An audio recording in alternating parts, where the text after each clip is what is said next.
بسم الله الرحمن الرحيم. الأدب توطئة وتمهيد. العدب عقل وحكمة، والعدب شعور ووجدان، والعدب صناعة وفن تقبل عليه النفوس، ويحسن عند الناس قراءته أو سماعه، وإنه وجد في الناس منذ وجد فيهم تفكير جميل وشعور جميل، ومنذ عرفوا كيف يحسن.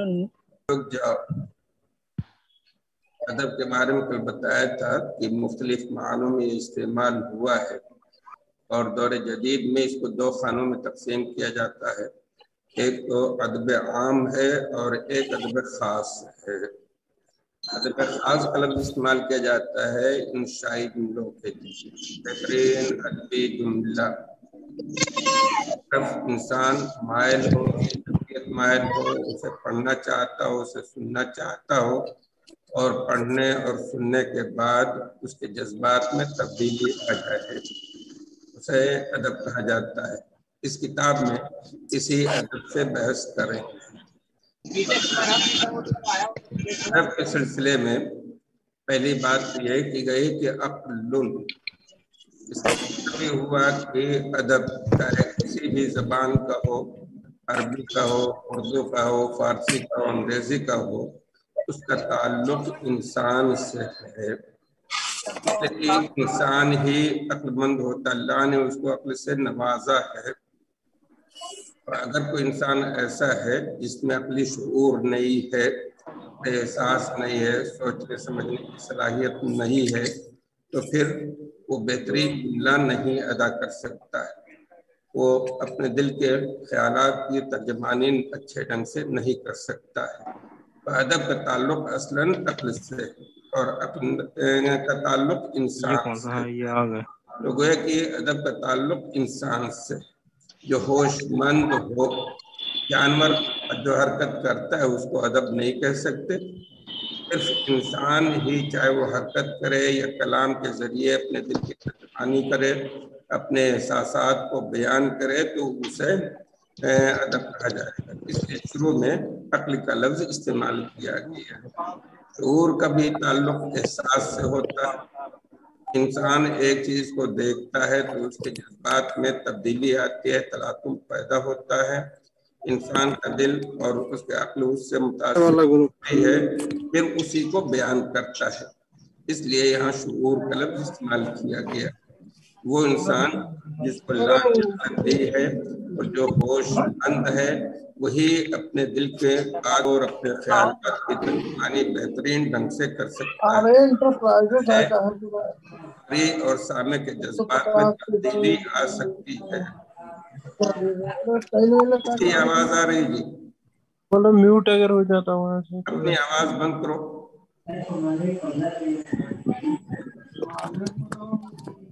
آواز بند کرو جی۔ دوبارہ عبارت پڑھیے اب۔ عقل و شعور۔ چلو محمد سہیل عبارت پڑھو۔ وإنه وجد في الناس منذ وجد فيهم تفكير جميل وشعور جميل، ومنذ عرفوا كيف يحسن النطق والكلام۔ انسان جب پڑھا لکھا ہوتا ہے، سوچنے میں بلندی بھی پائی جاتی ہے، اس کے افکار اور خیالات بلند ہوتے ہیں، جو بات کو کہے گا اور اس کے جب خیالات بلند ہوتے تو ایسی بات کہے گا، اچھے انداز میں سوچے گا۔ آواز آ رہی جی؟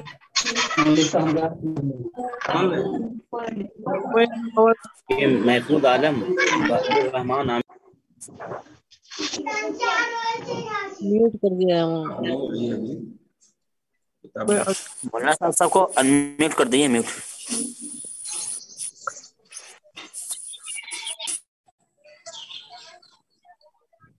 مولانا کے یہاں آواز ہمیشہ کھلی رہتی ہے تاکہ آپ بھی سوال کر سکیں، شروع میں اور ابتدا میں دونوں، اسی لیے بند نہیں کرتے ہیں۔ آپ لوگ جو ہے آپ لوگ خاموش رہیے، آپ لوگ خاموش رہیے یا اپنے مائک کو خود ہی میوٹ کر لیجئے، ٹھیک ہے؟ جب کچھ پوچھنا ہو تو پھر آپ اپنے مائک کو کھولیے۔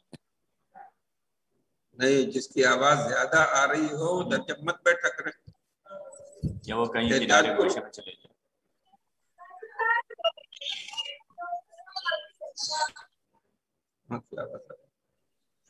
شاداب اختر. شاداب اختر، آپ کی آواز زیادہ آ رہی ہے.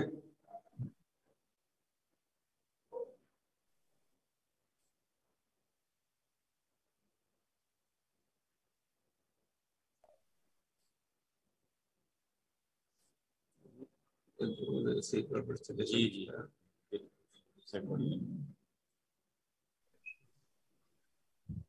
کتابوں کی لسٹ بنا دی تھی، اصل میں پوری کتابیں اگلے گھنٹے میں لسٹ آ جاتی ہے.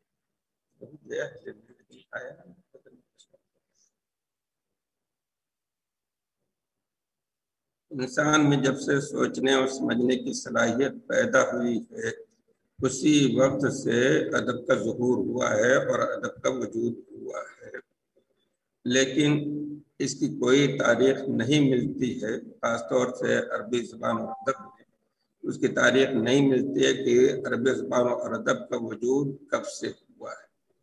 ایک تو ادب کا تعلق اس سے ہوتا ہے کہ انسان بات کرے، انسان جب سے پیدا ہوا اسی وقت سے بات کر رہا ہے، اپنے خیالات کی ترجمانی کر رہا ہے، اس کا اظہار کر رہا ہے، تو اس کو ادب کہا جائے گا. لیکن دوسری شکل ہوتی ہے تحریر کی شکل میں پیش کرنا.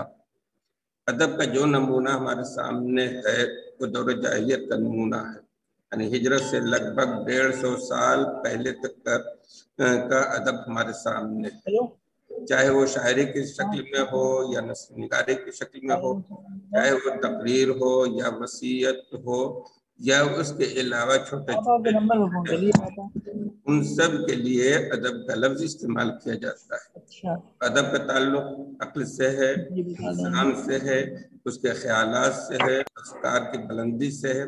افکار اور خیالات میں جتنی زیادہ بلندی ہوگی اتنا ہی آپ کا ادب اچھا ہوگا. چلیے آگے عبارت پڑھیے. سہیل. جی ومنذ عرفوا كيف يحسن النطق والكلام ويعبر في ألفاظ وكلمات حسنة عما في صدورهم أو أذهانهم. انسان کے دل میں جو خیال ہے، اس کے ذہن میں جو بات آتی ہے، اس کو اچھی تعبیر میں کیسے پیش کرے. تعبیر اگر اچھی نہیں ہے تو آپ کی بات چاہے جتنی اچھی ہو لوگ اسے غور سے نہیں سنیں گے، لوگوں کے خیالات میں تبدیلی نہیں آئے گی، جذبات اس سے متاثر نہیں ہوں گے. تو جو آپ ادب کے بارے میں پڑھیں گے کہ کوئی بھی ادبی جملہ ہو تو اس میں 2 قسم کی خوبیاں پائی جاتی ہیں. ایک تو ہے لفظی حسن اور دوسرے ہے معنوی حسن، معنوی خوبی. ادیب کو دونوں پہلو پہ دھیان دینا چاہیے. اچھی بات بھی ہو، اس کا معنی بھی اچھا ہو، اسی کے ساتھ ساتھ اس کی بہترین تعبیر ہو، اچھے الفاظ کے انتخاب کرے، تبھی اس کا جملہ ادبی جملہ ہوگا اور دوسرے لوگ اس سے متاثر ہوں گے. آپ کے پاس صرف مفہوم ہی مفہوم ہو، معانی ہی معنی ہو، تعبیر اچھی نہ ہو، الفاظ اچھے نہ ہوں تو کوئی شخص اس سے متاثر نہیں ہو سکتا، اس کو نہیں پڑھے گا. اور اگر آپ کے پاس صرف الفاظ ہی الفاظ ہوں، الفاظ کا ذخیرہ لگا دیں، بہترین الفاظ، بہترین تعبیر ہو، لیکن مفہوم اچھا نہ ہو، تو ریشم کے کپڑے میں اگر غلاظت کوئی پیش کرے تو مقبول نہیں ہو سکتا ہے. تو ریشم کا کپڑا بھی ہونا چاہیے، اس کے ساتھ ساتھ اچھا مفہوم بھی ہونا چاہیے. قیمتی سامان اس کے اندر رکھا جائے تبھی بات اچھی ہو سکتی ہے، ورنہ نہیں ہو سکتی ہے. تو آپ کے کلام میں معنوی خوبی بھی ہونی چاہیے اور لفظی خوبی بھی ہونی چاہیے، تبھی آپ کے کلام کو ادب سے تعبیر کر سکتے ہیں، ورنہ اسے ادب سے تعبیر نہیں کیا جا سکتا ہے. کوئی بھی تنقید نگار ہو، کسی کی عبارت پہ تنقید کرے گا تو دونوں پہلوؤں سے اسے دیکھنا پڑے گا.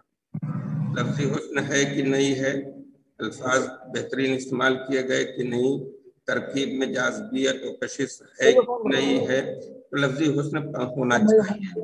اسی کے اعتبار سے معنوی پہلو سے ایک تنقید نگار نگاہ ڈالتا ہے اس میں جو مفہوم بیان کیا گیا ہے وہ اچھا مفہوم ہے کہ نہیں ہے.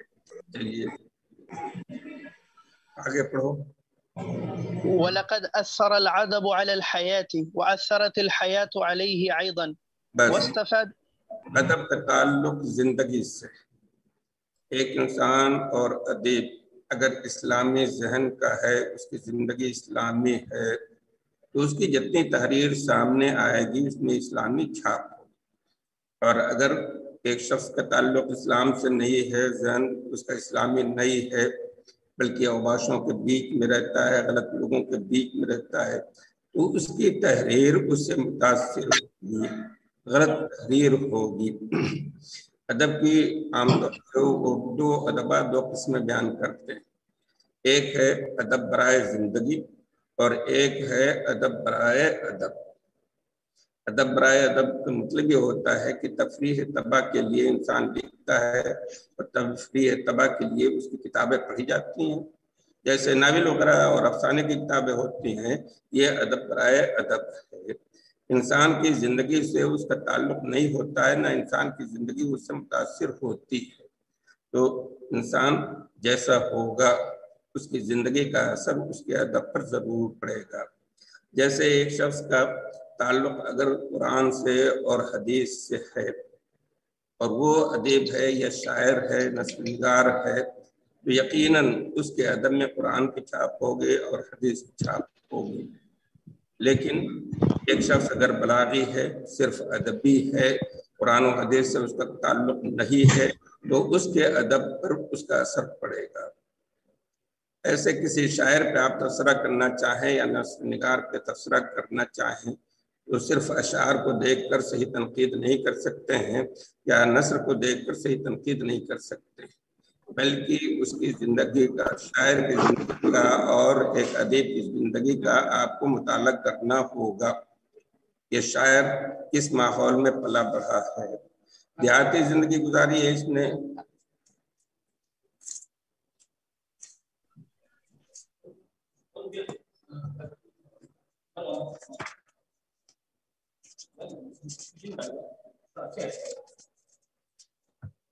بات چل رہی تھی یہ ادیب اور شاعر کہاں کا رہنے والا ہے، دیہات کا رہنے والا ہے، اس کی ثقافت دیہاتی ہے، گھر کا ماحول کیسا ہے، کمزور گھرانے کا ہے، معاشی اعتبار سے، تعلیمی اعتبار سے کمزور گھرانے کا تعلق ہے، گھرانے سے اس کا تعلق ہے، تو اس کا اثر اس کے ادب پر پڑے گا۔ اور اگر ایک شاعر یا اور ادیب شاعر کا رہنے والا ہے اور پڑھے لکھے گھرانے سے اس کا تعلق ہے، تو یقیناً مثقف ہوگا، مہذب ہوگا، اس کی شاعری پہ اس کا اثر نمایاں ہوگا اور اس کے ادب پر اس کا اثر نمایاں ہوگا۔ آپ نے فرزدق کے بارے میں پڑھا ہوگا کہ شاہی گھرانے سے تعلق رکھتا تھا، تو اس کے اشعار میں جو الفاظ ملتے ہیں یا اشعار میں جن چیزوں کا تذکرہ کرتا ہے اور تشبیہات میں جن چیزوں کا استعمال کرتا ہے وہ بہت ہی قیمتی چیزیں ہوتی ہیں، شاہی گھرانے سے تعلق رکھتی ہیں۔ جریر ایک دیہات کا رہنے والا تھا، تو اس کی شاعری پر دیہات کی ثقافت کا اثر ہے۔ تو شاعری کا اور نثر نگاری کا یا ادب کا تعلق انسان کی زندگی سے، پڑھنے کے بعد ایک انسان اس سے متاثر ہوتا ہے، اس کی زندگی بنتی بھی ہے اور بگڑتی بھی ہے۔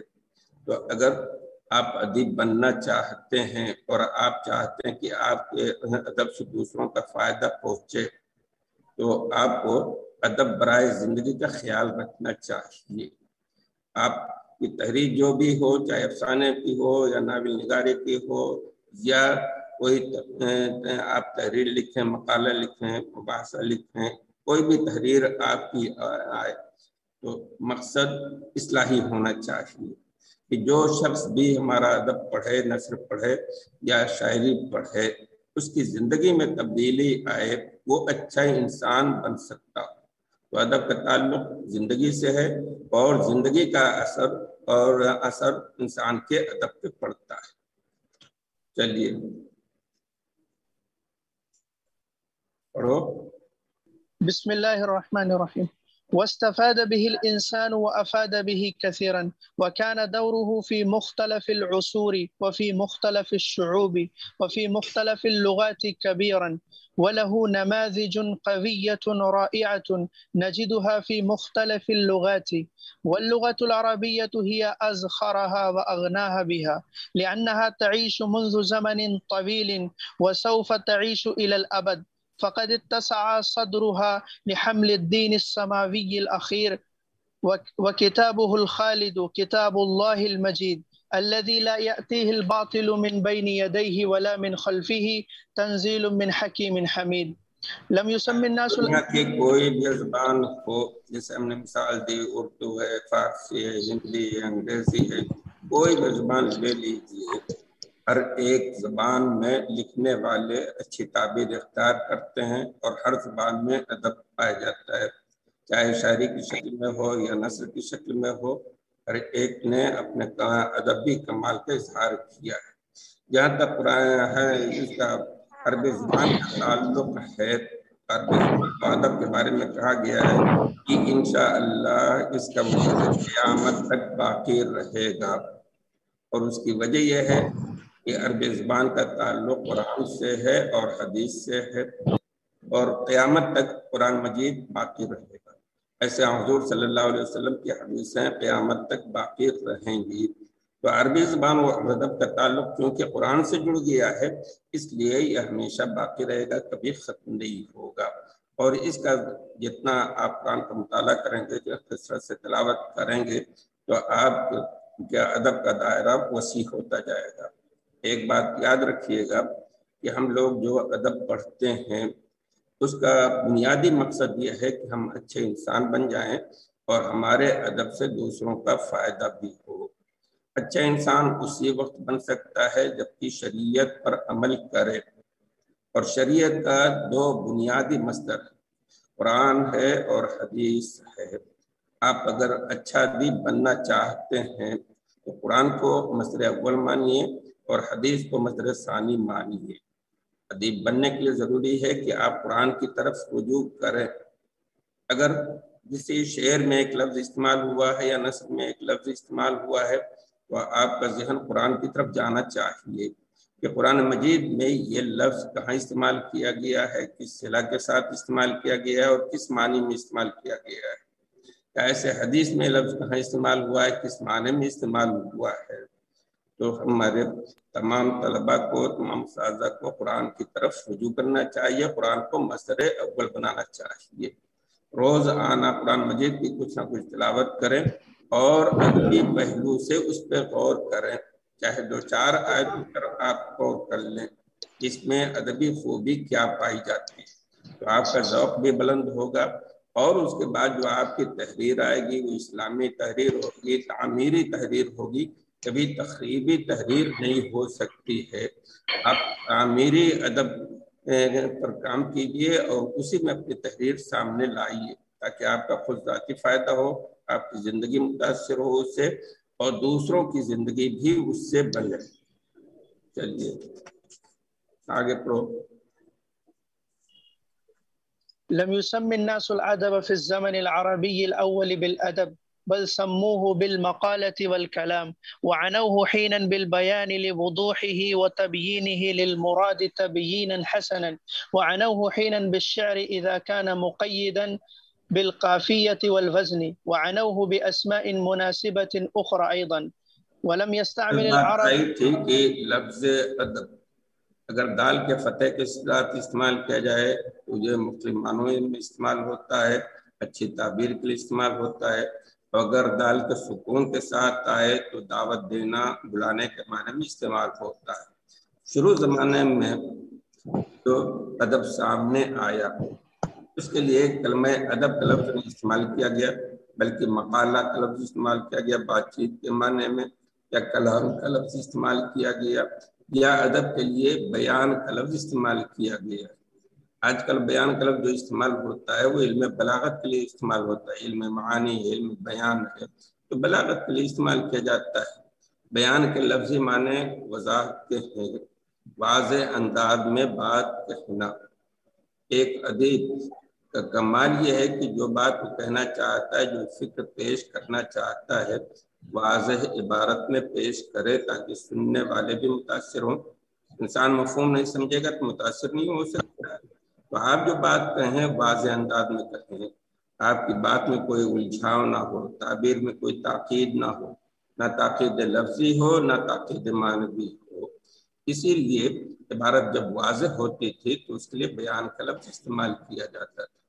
آپ آگے چل کر کے پڑھیں گے دور جاہلیت کی شاعری چاہے امرؤ القیس کی ہو یا طرفہ کی ہو یا نافع کی ہو، کسی کی شاعری کو لے لیجیے تو ان کا کلام بالکل واضح اور صریح ہوتا ہے. ان کے ہاں تاکید نہیں، نہ معنوی تاکید پائی جاتی ہے نہ لفظی تاکید پائی جاتی ہے. تو ایک ادیب کے لیے ضروری ہوتا ہے کہ وہ واضح انداز میں اپنی بات کہے. جیسے قرآن کا اسلوب ہے، حدیث کا اسلوب ہے، وہ بالکل واضح ہے. تو ادب کے لیے شروع میں بیان کا لفظ بھی استعمال کیا گیا تھا، اس کے لغوی مفہوم کو سامنے رکھتے ہوئے. پھر اس کے بعد آگے چل کر کے آپ پڑھیں گے کہ ادب کی دو قسمیں ہیں، ایک شعر ہے اور ایک نثر ہے. اسی کی طرف سے اشارہ کر دیا گیا ہے کہ اگر ادب کے قسم شعر ہے تو اس کے لیے ضروری ہے کہ قافیہ اور وزن اس میں ہو. شاعری جب کی جاتی ہے تو اس کی کوشش ہوتی ہے کہ شعراء نے جو بحریں متعین کر دی ہیں، جو اوزان متعین کر دیے ہیں، ان اوزان اور بحروں کی رعایت کرتے ہوئے شاعری کی جائے. آپ امرؤ القیس کا قصیدہ پڑھیں گے، معلقہ پڑھیں گے تو پورے قصیدے کے آخر میں اس نے لام ہی استعمال کیا ہے. اسی کے لیے قافیہ کا لفظ استعمال کیا جاتا ہے.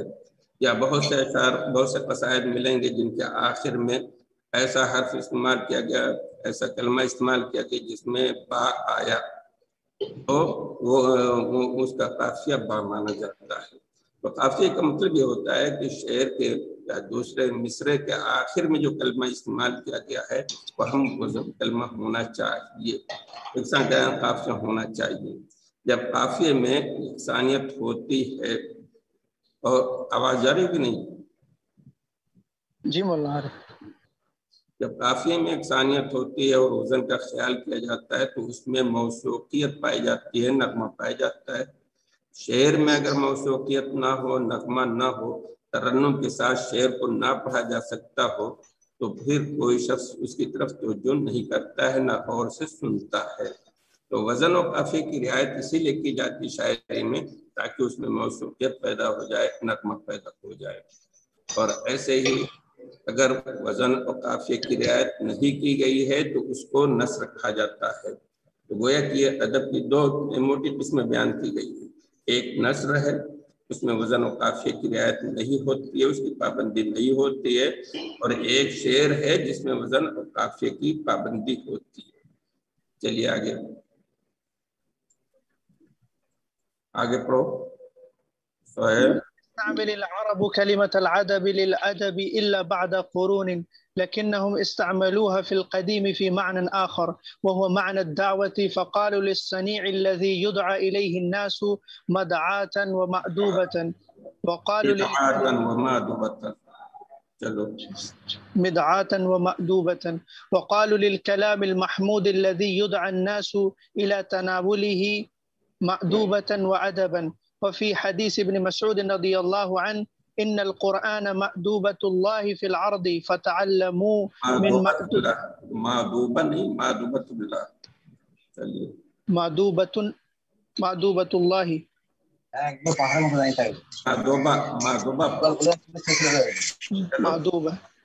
في العرض فتعلموا من مأدوبته. وهكذا حتى وصلوا في الأخير إلى تسمية كل نثر وشعر تقبل عليهم النفوس وتستحسنهم الأذواق أدبا. شروع میں بات آ چکی ہے کہ ادب کا کلمہ یہ اپنے حقیقی معنی میں استعمال ہوتا تھا، ادب دال کے سکون کے ساتھ استعمال ہوتا تھا. تو دعوت کے معنی میں اسی سے مادبہ کا لفظ استعمال کیا گیا ہے. جو دعوت کا کھانا تیار کیا جاتا ہے، مہمانوں کو کھلایا جاتا ہے، اس کے لیے مادبہ کا لفظ استعمال ہوتا ہے. یا مادبہ کا لفظ دسترخوان کے لیے استعمال کیا جاتا ہے جس پہ کھانا لگا دیا گیا اور سجا دیا گیا. یا حدیث میں مادبہ کا لفظ قرآن کے لیے استعمال کیا گیا ہے. یہ بھی بات آئی تھی کہ پورے قرآن مجید میں کہیں ادب کا کلمہ نہیں استعمال کیا گیا ہے.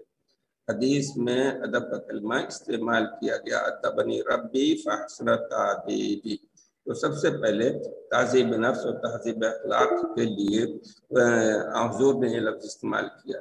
قرآن مجید کے لیے جو مادبہ کا لفظ استعمال کیا گیا ہے اس معنی میں کہ انسان قرآن مجید کو پڑھ کر کے اپنے آپ کو مہذب بناتا ہے.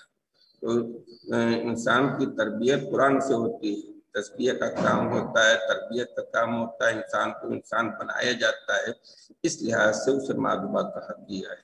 جو کلام میں حسن ہے، جمال ہے، معنوی خوبیاں پائی جاتی ہیں، اس کی طرف انسان راغب ہوتا ہے۔ آخر میں جو بتایا گیا کہ یہ ادب، یہ کلمہ بہترین الفاظ کے لیے، بہترین تعبیر کے لیے استعمال کیا جاتا ہے جس کو انسان اچھا سمجھتا ہو۔ آپ کے سامنے کوئی شعر پڑھا جائے، اگر اچھے انداز سے پڑھا گیا، اس کا مفہوم اچھا ہے تو آپ مست ہو جائیں گے اور واہ واہ کہیں گے۔ اگر صاحب ذوق ہیں تو آپ پرکھ لیں گے کہ کون سا شعر اچھا ہے، کون سا شعر اچھا نہیں ہے۔ لیکن اگر آپ کا ذوق بلند نہیں ہے تو اچھے شعر کو بھی خراب کہہ سکتے ہیں اور خراب شعر کو بھی آپ اچھا کہہ سکتے ہیں۔ تو اس کے لیے ذوق پیدا ہونا ضروری ہے۔ تو اگر باذوق انسان کسی عبارت سے متاثر ہو جائے اور اس کو سنے، اس کی تحسین کرے تو اس کو ادب کہا جاتا ہے۔ چلیے۔ وعما هذا اللفظ في هذا المعنى وراج رواجا عاما وعما إقبال الناس على العدب واشتغالهم به وكثر فيهم ونال الرواج، فوجب إذن أن نعرف قيمته ومكانته وكيف ينشأ ومن أي شيء يتفرع ومن أي أجزاء يتركب وكيف يجب أن يدرس وكيف يمكن معرفة حسنه من قبيحه وما هي نماذجه ونصوصه المختارة على سبيل المثال. وهذا الذي تجدونه كله بإيجاز في الفصول الآتية من الكتاب. یہ بات تو معلوم ہوئی کہ ادب کا تعلق زندگی سے ہے اور ادب سے ایک انسان متاثر ہوتا ہے، اور انسان جو کچھ سوچتا ہے بہترین پیرائے میں اپنی بات دوسروں تک پہنچاتا ہے، تو یہ اسے ادب کہتے ہیں۔ ہر انسان کی خواہش ہوتی ہے کہ ہم اپنی بات کو دوسروں تک بہترین انداز میں، بہترین پیرائے میں پیش کریں۔ تو ادب کا وجود خاص طور سے عربی ادب کا وجود کب سے ہوا ہے، اس کے بنیادی عناصر کیا ہیں، اور عبارت کو کیسے حسین بنا سکتے ہیں، کس عبارت کے بارے میں ہم کہیں کہ یہ عبارت اچھی ہے اور کس کے بارے میں کہیں کہ یہ عبارت بری ہے، اسی سے متعلق اس کتاب میں آگے بحث آئے گی۔ اس میں صرف اتنا بتایا گیا کہ شروع میں ادب کے لیے مقالہ کا لفظ یا کلام کا لفظ استعمال کیا گیا ہے یا بیان کا لفظ استعمال کیا گیا ہے، اور جو صاحب ذوق ہوتا ہے وہ کلام کو پرکھتا ہے اور سمجھ لیتا ہے کہ یہ کلام اچھا ہے، اس سے دل متاثر ہو سکتا ہے کہ نہیں ہو سکتا ہے۔